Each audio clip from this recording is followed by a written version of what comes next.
ભોળાનાથ રડે છે. મને એવું લાગે કે એ ચિત્ર દેવી ભાગવતમાંથી આ ચિત્ર બનાવવામાં આવ્યું છે. અને જે દગ્ધ થયેલા શરીરને આ સતી એમ કરતા કરતા મહાદેવજી રોયા છે. અને પોતાના સ્કંદ ઉપર, પોતાના ખંભા ઉપર રાખી અને મહાદેવજીનું આખું ચિત્ત ભ્રમિત થઈ ગયું છે. આકાશમાં ઉડ્યા છે મહાદેવજી, ચારે દેશોમાં ભ્રમણ કરવા માંડ્યા છે. દક્ષ યજ્ઞ કરે છે બૃહસ્પતિ સ્તવ નામનો.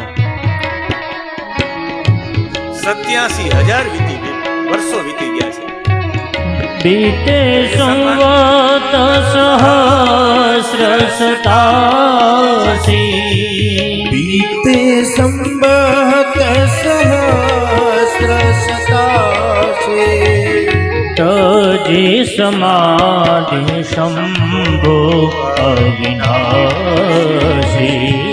तजी समाधि शंभो अविनाशी. ભગવાન ભોળાનાથે સમાધિનો ત્યાગ કરીને સમાધિમાંથી કથા સંભળાવી. સમાધિમાં બહાર નીકળીને કથા સંભળાવી. સમાધિસ્થ કથામાં સતીનું ધ્યાન નથી. સતી કહે હવે આ વખતે પણ પિતાજીના ઘરે યજ્ઞમાં જવું છે. ભોળાનાથ સમજાવે કે પિતાજીના યજ્ઞમાં ન જવાય. મારી સાથે આવું વર્તન થયું હતું. પ્રયાગમાં થયેલી આખી ઘટના સંભળાવી છે. એટલું સમજાવવા છતાં પણ માતાજી તર્ક કરે છે સતી કે હું તર્ક કરું તો કદાચ મારા પ્રત્યે આસક્તિ છૂટી જાય. અને અંતે ભોળાનાથ સામે તર્ક કર્યા એમ નહીં, બધું છોડીને ઊંચા ઊંચા અવાજે રડવા માંડ્યા છે કે હું તો જઈશ જ. પતિની આજ્ઞાનું ઉલ્લંઘન સૌથી મોટો દોષ. કદાચ મારામાંથી આસક્તિ છૂટે તો. અને બધી આસક્તિ છોડી અને જતા રહ્યા છે દેવી. દેવી કહ્યું બરાબર મારો સમય આવી ગયો છે. આ સમયમાં હવે મારા પિતાજી મારામાંથી આસક્તિ છોડે એના માટે મારે કંઈક કરવું પડશે. અને પિતાજી આસક્તિ છોડે એના માટે માતાજીએ પૂર્વથી જ એક વ્યવસ્થા રાખી દીધી હતી. અને એનો જવાબ ફક્ત ને ફક્ત દેવી ભાગવતમાં છે. દેવી ભાગવતની અંદર આ રહસ્ય આપેલું છે કે માં ભગવતીએ આસક્તિ છોડાવવા માટે સૌથી પહેલા એક વ્યવસ્થા કરી હતી કે જ્યારે તપ કરતા હતા દક્ષે સાધના કરી ભગવતીની. અને ભગવતીની સાધના કરી.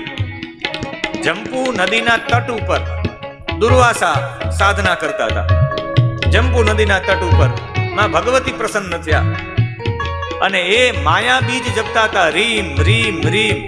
એના ગળામાંથી માળા લઈને દુર્વાસાના ગળામાં માતાજી પધરાવી. દુર્વાસા ત્યાંથી એ જંબુ નદીના તટ ઉપરથી સીધા જ આવ્યા છે દક્ષના ઘરે. દક્ષને માળા ગમી ગઈ. દક્ષ કે મને માળા આપશો? કે આ જગદંબિકાની માળા છે. હું તને માળા તો આપું પણ આનું બરાબર પાલન કરજે. આ તારી માળાને સુવાની જગ્યા ઉપર ન રાખતો. અપવિત્ર વસ્તુમાં માળા ન ધારણ કરી જતો. આ પવિત્ર વસ્તુ છે, જગદંબાની અક્ષમાલા છે. અને જે દિવસે જો તું અપવિત્ર અવસ્થામાં તું આ માળાને લઈને જતો રહે તો ભગવતી દુષ્ટ થઈ જશે અને તું ઓળખી પણ નહીં શકીશ કે તારે ત્યાં સાક્ષાત જગદંબા છે. તું ભૂલી જાય, તું જગદંબિકાની આરાધના કરનારો નહીં, એનો વિરોધ કરનારો બનીશ. દુર્વાસાએ જંબુ નદીના તટ ઉપર કરેલી સાધના વાળી માળા દક્ષના ગળામાં પધરાવી. દક્ષ માળા પહેરીને રાજી રાજી થઈ ગયો. પણ એ દિવસે જ રાત્રિના સમયે, સુવા સમયે પત્ની સાથે રતિક્રિયા કરવામાં પણ, એ પશુ કર્મ કરવામાં પણ માળા ધારણ કરી રાખી. એના કારણે ભગવતીને ઓળખી ન શક્યા. સ્થાપિતા શયનમ યત્ર દંપત્યો રતિ સુંદરમ પશુકર્મ રતો રાત્રો માલાગંધે નમોદિત. સ્થાપિતા શયનમ યત્ર, શયન સમય પણ પહેરી રાખી. દંપત્યો રતિ સુંદરમ, રતિક્રિયા સમયે પણ એને ત્યાં રાખી. અને એ માલાના સુગંધથી મત્ત થઈને દક્ષે પશુ કર્મ કર્યું છે.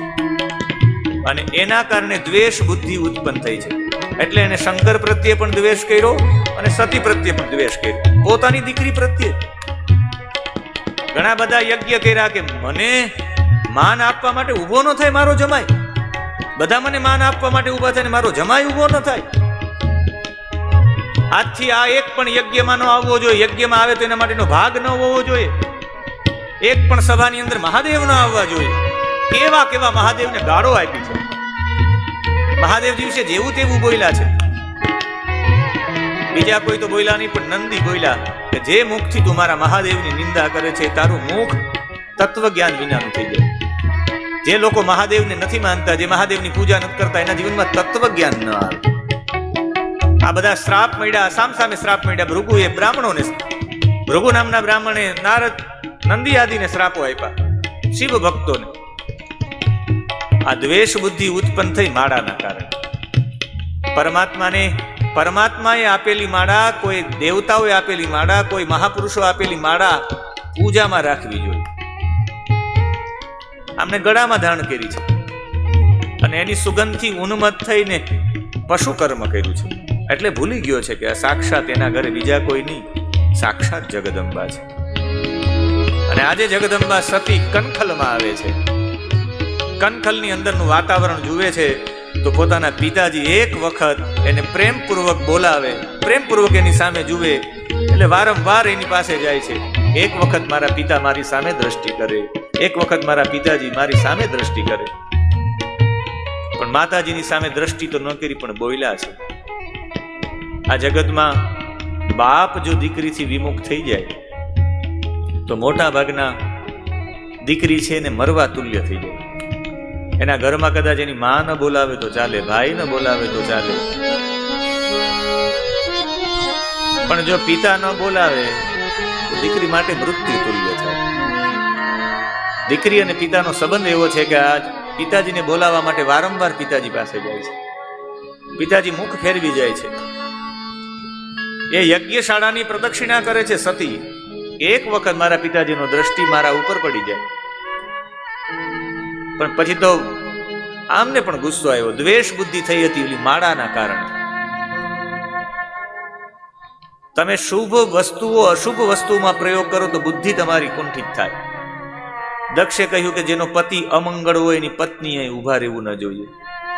મારી દીકરી છે એમની કોઈની પત્ની તરીકે સંબોધન કર્યું. જેનો પતિ અમંગળ છે એની પત્નીએ યજ્ઞશાળાની બાજુમાં ઊભું ન રહેવાય. જેના પતિને યજ્ઞમાંથી બહિષ્કૃત કરવામાં આવ્યો છે એની પત્નીઓ અહીં ઊભું ન રહેવાય. યજ્ઞમાંથી બહિષ્કૃત કરેલા પતિની પત્ની અહીં ઊભી રહી એ યોગ્ય નથી. ગમે એટલી પરિક્રમા કરો પણ યહાં દાલ ગલને વાલી નહીં હે. કોઈ બોલાવતા નહીં, બધાને સખત કહી દીધું છે. જેનો પતિ ઉદ્દંડ હોય, જેનો પતિ પાપી હોય, જેનો પતિ મૂર્ખ હોય, અજ્ઞાની હોય, એની પત્ની અહીં ઊભું રહેવું જોઈએ. મહાદેવજી વિશે કેટલાય શબ્દો કહી દીધા. આજ સતીને એવું થયું કે હવે મારા પિતાજીની આસક્તિ પણ મારાથી દૂર થઈ ગઈ. મને દીકરી તરીકે નહીં, કોઈની પત્ની તરીકેનું સંબોધન કર્યું. હવે પિતાની આસક્તિ પણ જતી રહી છે. બધાની આસક્તિ છૂટે તો જ આ શરીર છૂટે. એટલે સતીએ આ કર્મ કર્યું છે. અને એ સતીએ જ્યારે પોતાના પિતાજીને કહ્યું છે કે પિતાજી મારા પતિ તો તમારા વિશે નબળું એક પણ વખત બોલ્યા નથી. એ બધાના ગુણની અંદર, બધાના દોષની અંદર પણ ગુણ જોવે ને તમે એના ગુણની અંદર દોષ જુઓ છો. ઉત્તર દિશામાં બેસી ગયા, ઉત્તર દિશા તરફ મુખ કરીને મસ્તક ઉપર પીળું વસ્ત્ર રાખ્યું છે. અને સતીએ પોતાના પગનો અંગૂઠો જમીનમાં ભરાવીને મૂલાધાર ચક્રથી આખી ઉર્જાને ઉર્ધ્વ કરી છે. પ્રાણ, અપાન, વ્યાન, ઉદાન, સમાન 5 વાયુ એકત્રિત કરી દીધા છે. અને 5 વાયુ એકત્રિત થઈને ઉર્ધ્વ થયા છે. એટલા બધા ઊંચા ગયા છે કે અહીંયા આજ્ઞા ચક્રની અંદર ભયંકર અગ્નિ પ્રજ્વલિત થયો. એ 5 વાયુઓથી અગ્નિ પ્રજ્વલિત થઈને આખું શરીર યોગાગ્નિમાં બળવા માંડી ગયું છે. જે શિવગણોને મહાદેવજીએ પાછળથી મોકલ્યા હતા, શિવગણોને થયું કે આપણી માને કંઈક થયું છે. એને યજ્ઞશાળાની અંદર પ્રવેશ કર્યો, પણ ભૃગુ નામના ઋષિએ ઋભુ નામના દેવતાઓને પ્રગટ કર્યા છે. ઋભુ નામના દેવતાઓએ યુદ્ધ કર્યું છે. શિવગણોના હાથ કાપી નાખ્યા, પગ કાપી નાખ્યા. બધા શિવગણો ભાગી ગયા છે. આ સમાચાર મહાદેવજીને મળ્યા છે. કથા તો વિસ્તૃત છે, પણ એ દેવી ભાગવતમાં એટલી બધી વિસ્તૃત કથા નથી, એટલે હું સૂક્ષ્મમાં લઈ જાઉં છું. આપણે મહાદેવજીએ જટા પછાડીને એમાંથી વીરભદ્ર ઉત્પન્ન થયા, એમાંથી મહાકાલી ઉત્પન્ન થયા, એમાંથી બધા ગણો ઉત્પન્ન થયા અને મહાદેવજી આદેશ કર્યો કે હે વીરભદ્ર, તમે દક્ષનો યજ્ઞ વિધ્વંસ કરી નાખો. અને શાકીની, ડાકીની, વૈતાલ ગણ, ભૈરવ ગણ સાથે વીરભદ્ર નીકળી ગયા છે યજ્ઞની અંદર. જે લોકોએ શિવ નિંદામાં ભાગ લીધો બધાને દંડ આપ્યો છે. યજ્ઞની વેદિકાઓ તોડી નાખી, સ્તંભો તોડી નાખ્યા, યજ્ઞશાળા તોડી નાખી છે. જેમ પશુનું બલિ આપે એમ દક્ષનું મસ્તક વાંટી નાખ્યું છે, દક્ષિણાગ્નિમાં હોમી નાખ્યું છે સ્વાહા કહીને. અને હાહાકાર થઈ ગયો ચારે તરફ. અને ત્યારે સતીનો આ દેહ બળી ગયો છે, યજ્ઞનો વિધ્વંસ થઈ ગયો છે. અને શિવ ત્યારે ઉદાસ થઈ અને શિવ યજ્ઞસ્થળ ઉપર પધાર્યા છે. મહાદેવ ભોળાનાથ પોતે યજ્ઞવાટમ ઉપાગમ્ય રુરોધ વૃષ દુઃખિત. મહાદેવજી રેડ્યા, મહાદેવજીની આંખમાંથી આંસુ પડ્યા છે. મારે આજ યાદ કરવા પડશે પૂજ્ય બ્રહ્મલીન ડોંગર કાશ્મીરી બાપુને. આજે એમની પુણ્યતિથિ છે, 1 વર્ષ થયું. આજના દિવસે આજ સમયે હું સાંદીપની આશ્રમમાં હતો. મારું અહિલ ગીત ઉપર પ્રવચન હતું, અહિલ ગીતમ ઉપર. અત્યારના સમય મારું પ્રવચન જ ચાલતું હતું અને સમાચાર આવ્યા કે પૂજ્ય બાપુ બ્રહ્મલીન થઈ ગયા. આજે માગસર સુદ છઠ ના દિવસે. અને બસ એટલું જ કહેવા માંગુ છું કે જ્યારે મહાદેવજી આંખમાંથી આંસુ પડે, પૂજ્ય કાશ્મીરી બાપુના આશ્રમમાં ફોટો છે આ મહાદેવજીનો, મહાદેવજીની આંખોમાંથી આંસુ પડતા હોય. સતીના દેહને મહાદેવજીએ ખંભે રાખ્યો છે, હાથમાં ત્રિશૂલ છે. ભોળાનાથ રડે છે. મને એવું લાગે કે એ ચિત્ર દેવી ભાગવતમાંથી આ ચિત્ર બનાવવામાં આવ્યો છે. અને જે દગ્ધ થયેલા શરીરને આ સતી એમ કરતા કરતા મહાદેવજી રોયા છે. અને પોતાના સ્કંદ ઉપર, પોતાના ખંભા ઉપર રાખી અને મહાદેવજીનું આખું ચિત્ત ભ્રમિત થઈ ગયું છે. આકાશમાં ઉડ્યા છે મહાદેવજી, ચારે દેશોમાં ભ્રમણ કરવા માંડ્યા છે. સતીઓના નામ લેતા લેતા મહાદેવ અપશ્યતામ સતીમ વહનો દહ્યમાનામ તુ ચિત્કલા સ્કંધે પ્યારોપયામા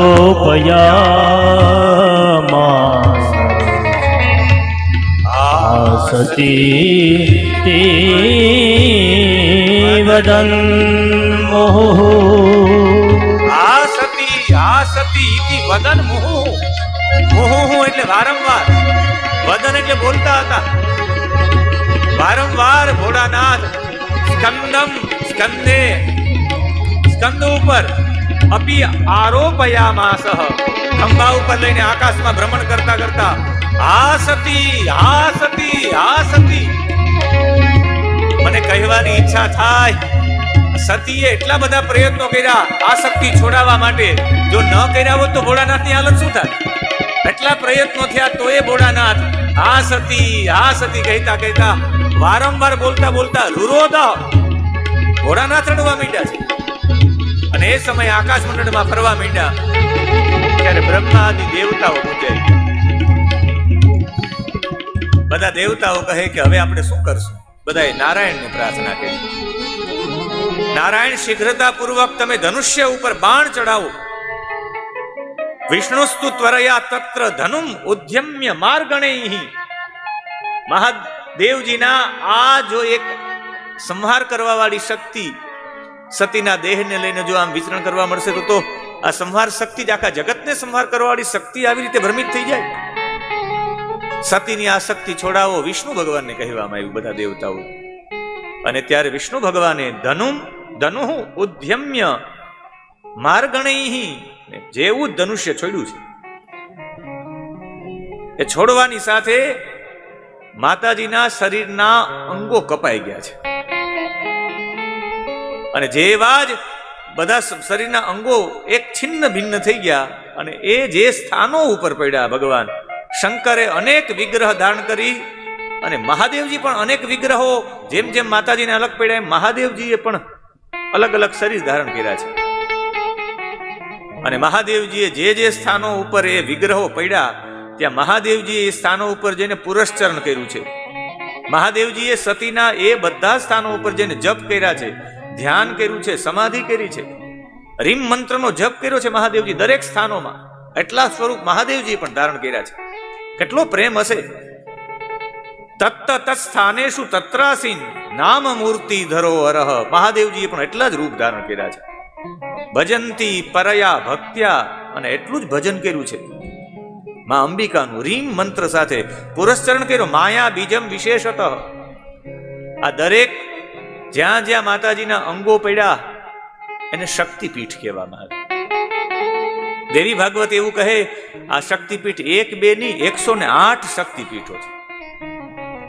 શાક્ત આગમ નામના ગ્રંથમાં 51 શક્તિપીઠનો ઉલ્લેખ છે, પણ દેવી ભાગવતમાં 108 શક્તિપીઠોનો ઉલ્લેખ છે. માતાજીના 108 અંગ થયા હતા, અલગ અલગ જગ્યા ઉપર પડ્યા. માં ભગવતીનું એક શરીરનો જ્યાં અંગ પડ્યો છે ત્યાં માતાજીનું આ સ્થાન થયું, માતાજીનું આ સ્થાન થયું, માતાજીનું આ સ્થાન થયું. અલગ અલગ નામો પડ્યા છે માતાજીના.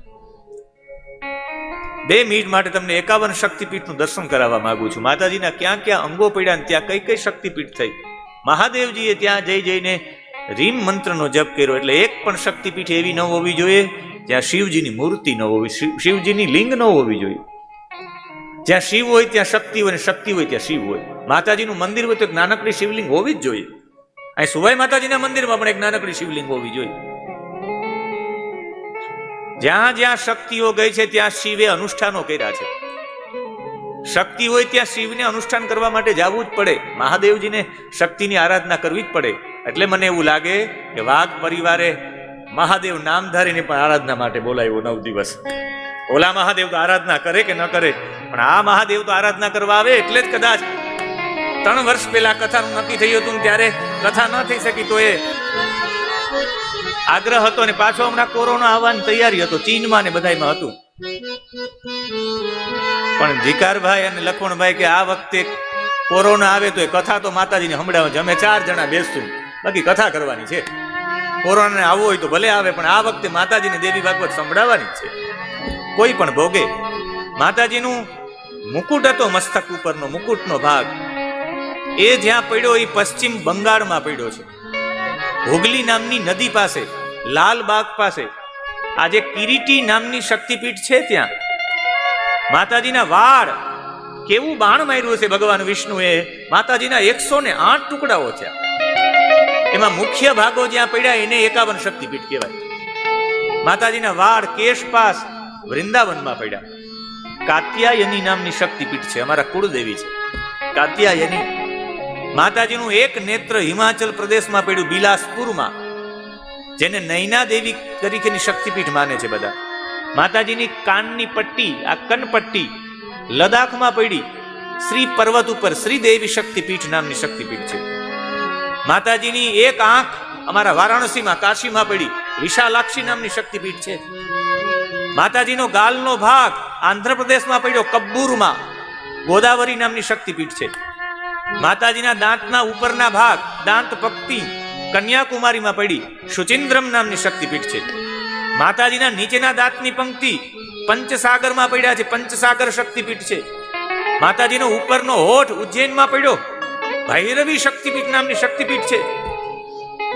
માતાજીનો નીચેનો હોઠ પશ્ચિમ બંગાળમાં પડ્યો, લાભપુરની બાજુમાં નીચલો હોઠ અટ્ટાટહાસ શક્તિપીઠ છે. માતાજીની દાઢનો ભાગ નાસિકા પંચવટીમાં, નાસિક પાસે પંચવટીમાં પડ્યો, જનસ્થાન નામની શક્તિપીઠ છે. માતાજીનો કંઠ કાશ્મીરમાં પડ્યો, અમરનાથ પાસે. આજે પણ કાશ્મીરી પીઠ નામની પીઠ છે. માતાજીનો ગાલ આ બાજુનો ભાગ આંધ્રપ્રદેશમાં કુર્નુલમાં પડ્યો, જેને શ્રી શૈલમ નામની શક્તિપીઠ કહેવાય. માતાજીના પેટની નળી, ઉદર નળી પશ્ચિમ બંગાળમાં પડી છે, નલહરી નામની શક્તિપીઠ છે. માતાજીનો ડાબો ખંભો વામસ્કંદ જનકપુરમાં પડ્યું, મિથિલેશ્વરી નામની શક્તિપીઠ છે. માતાજીનો જમણો સ્કંદ ચેન્નઈમાં પડ્યો, રાવલી નામની શક્તિપીઠ છે. માતાજીનો પેટનો ભાગ ગુજરાતમાં પડ્યો, અંબાજી. આજે પણ અંબાજી નામની શક્તિપીઠ છે. માતાજીનો જમણો સ્તન પંજાબમાં પડ્યું, જાલંધર નામની શક્તિપીઠ છે. માતાજીનું ડાબુ સ્તન ચિત્રકૂટમાં પડ્યું છે, મેહરમાં રામગીરી નામની શક્તિપીઠ છે. માતાજીનો ભ્રૂના મધ્યનો ભાગ, આ ભાગ પશ્ચિમ બંગાળમાં પાપ હરી નામની નદી પાસે પડ્યો, બકરેશ્વર નામની શક્તિપીઠ છે. માતાજીનો એક પીઠનો ભાગ તમિલમાં પડ્યો, કન્યાકુમારી પાસે અરબ સાગરની બંગાળની ખાડીમાં કન્યકાશ્રમ નામની શક્તિપીઠ છે. માતાજીનો ડાબા હાથનો આ ભાગ કટવા જંકશન પાસે પડ્યો, પશ્ચિમ બંગાળ, બહુલા નામની શક્તિપીઠ છે. માતાજીની કોણી ઉજ્જૈનમાં પડી, ઉજ્જૈની નામની શક્તિપીઠ છે. માતાજીની કલાઈ આ ભાગ રાજસ્થાનમાં પુષ્કરમાં પડ્યો, મણિવેદિકા નામની શક્તિપીઠ છે. માતાજીની હાથની આંગળીઓ પ્રયાગમાં પડી, પ્રયાગમાં લલિતા નામની દેવી છે. તેની ભાગવત ઉલ્લેખ કરતા કહે છે, પ્રયાગે લલિતા પ્રોક્તા કામુકી ગંધમાદને માનસે કુમુદા પ્રોક્તા દક્ષિણે ચોત્તરે તથા. પ્રયાગમાં લલિતા નામની દેવી છે. ગંધમાદન પર્વત ઉપર કામુકી નામની દેવી છે. માનસરોવરમાં કુમુદા નામની દેવી છે. વિશ્વ કામા તરીકે પણ એને ઓળખે છે.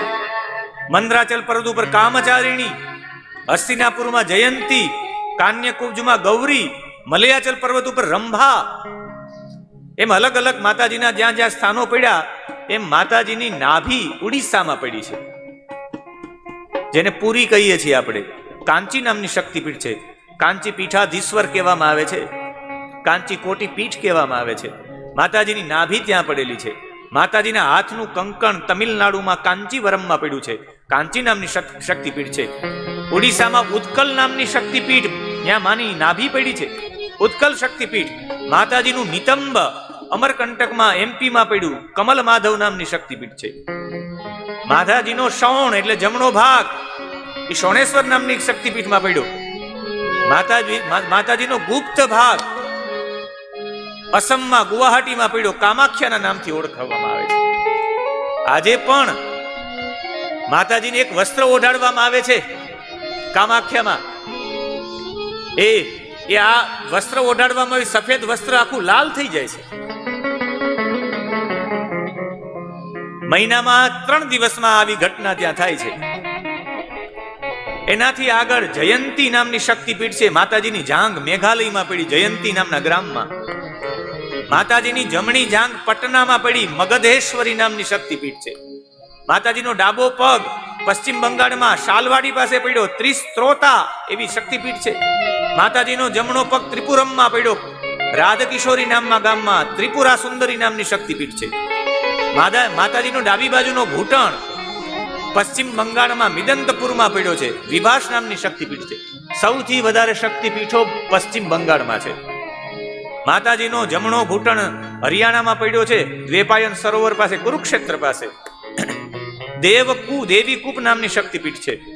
માતાજીના જમણા પગનો અંગૂઠો એ પશ્ચિમ બંગાળમાં ક્ષીર નામના ગામમાં પડ્યો, યુગાધ્યા નામની શક્તિપીઠ છે. ભગવાન માતાજીના ડાબા પગની આંગળીઓ જયપુરમાં પડી, વૈરાટ નામના ગ્રામમાં વિરાટ નામની શક્તિપીઠ છે.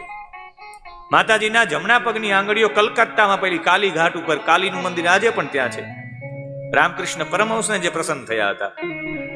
માતાજીનો જમણા હાથની હથેળી તિબ્બતમાં પડી, માનસરોવરમાં. માનસમાં જે પડી છે એને આમની પહેલા પણ કથા આવી ગઈ. વિશ્વકામા ઇન્દ્રાણીએ જેની પૂજા કરી. માતાજીના પાયલ ઝાંઝર લંકામાં પડ્યા, શ્રીલંકા. ત્યાં લંકેશ્વરી નામની શક્તિપીઠ છે. માતાજીના કપોલનો ભાગ એટલે આ ગાલની ઉપરનો ભાગ એ નેપાળમાં ગંડકી નદીમાં પડ્યો, ગંડકેશ્વરી નામની શક્તિપીઠ છે. માતાજીના ઘૂંટણની ઉપરનો ભાગ કાઠમંડુમાં પડ્યો છે, ગુહ્યેશ્વરી નામની શક્તિપીઠ છે. માતાજીની ખોપરીનો ભાગ બલુચિસ્તાનમાં પડ્યો, પાકિસ્તાનમાં. જેને આજે હિંગળાજના નામથી ઓળખીએ છીએ. આખું પાકિસ્તાન દર્શન કરવા જાય છે. કોઈ જાતની સુવિધાઓ નથી, તોય આજે પણ બલુચિસ્તાનમાં હિંગળાજ તરીકે પૂજવામાં આવે છે. માતાજીના નાસિકાનો ભાગ બાંગ્લાદેશમાં પડ્યો, સુગંધી નામની શક્તિપીઠ છે. માતાજીની જમણી ભુજા ચટ્ટગાંવમાં પડી, ચટ્ટલેશ્વરી નામની શક્તિપીઠ છે. માતાજીના ડાબા પગનો પાયલ ભવાનીપુરમમાં પડ્યો, કરતો યતન નામની શક્તિપીઠ છે. માતાજીની ડાબા હાથની હથેળી બાંગ્લાદેશમાં જેસોરમાં પડી, યશોસરેશ્વરી નામની શક્તિપીઠ છે. માતાજીની જીહ્વા જ્વાલાદેવીમાં પડી છે. હિમાચલ પ્રદેશમાં આજે પણ ત્યાં અગ્નિ પ્રજ્વલિત રહી છે સતત, અને તમે આમ અગ્નિ પાણીમાં પધરાવો તો અગ્નિ એમાં આવી જાય છે. આપણા એક રાજાએ ખોદાવી હતી, મોગલ શાસકનો એક રાજા હતો કે આ કઈ જીભ પડી ને અહીંયા અગ્નિ નીકળે એવું કઈ હોય જ નહીં. ખોદી નાખો અગ્નિ, અગ્નિ ખોદી નાખો તોય પણ હજી અત્યારે 3 અગ્નિઓ છે. જ્વાલાદેવી માતાજીએ અનેક અનેક જગ્યાએ પોતાના જ્યાં જ્યાં શરીરોના અંગ પડ્યા છે ત્યાં ત્યાં જઈને ભોળાનાથે એની સાધના કરી છે, એની ઉપાસના કરી છે.